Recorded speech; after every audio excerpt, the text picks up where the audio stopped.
আজকে আইএসএফ এবং সিপিএম থেকে প্রায় 50টার মতো ফ্যামিলি এখানে আজকে জয়েন করলো।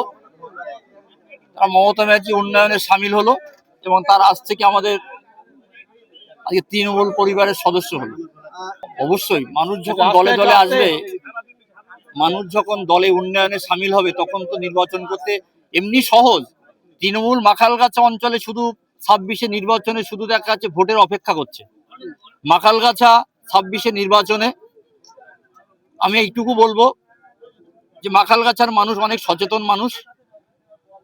তার দিদি মমতা ব্যানার্জির সঙ্গে আছে, অভিষেক ব্যানার্জির সঙ্গে আছে, আমাদের জেলার অভিভাবক লিটন দা তার সঙ্গে আছে, সরোজ ব্যানার্জির সঙ্গে আছে, এটিএম আব্দুল রনিদা থেকে শুরু করে আমাদের এমএলএ থেকে শুরু করে ইস্কেন্দার গাজী আকের ভাই, আমাদের আমাদের আসলাম গাজী, আইএসএফ এবং সিপিএম থেকে, এবং কিছু কংগ্রেসও আছে।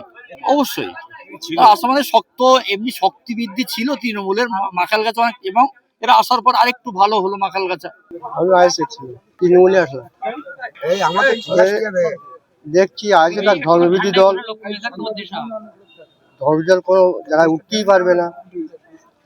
যেরকম বিজেপি বলেন, আইএসএফ বলেন, এরা হচ্ছে ধর্মবিধি দল। ধর্মবিধি দল কোনো জায়গায় আসতেই পারে না। যে পার্টিতে সবাই মিলে ভোট না দেবে, সে পার্টি জীবনে উঠতেই পারবে না।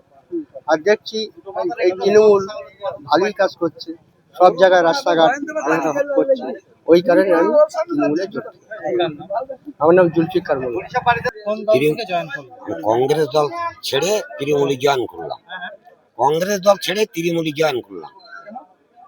কংগ্রেস দল থেকে তো কোনো কাজ করতে পারিনি। তৃণমূল এখন যেহেতু তারা ক্ষমতায় আছে, তারা সমস্ত কাজ করে যাচ্ছে, রাস্তাঘাট, স্কুল ঘাট সমস্ত।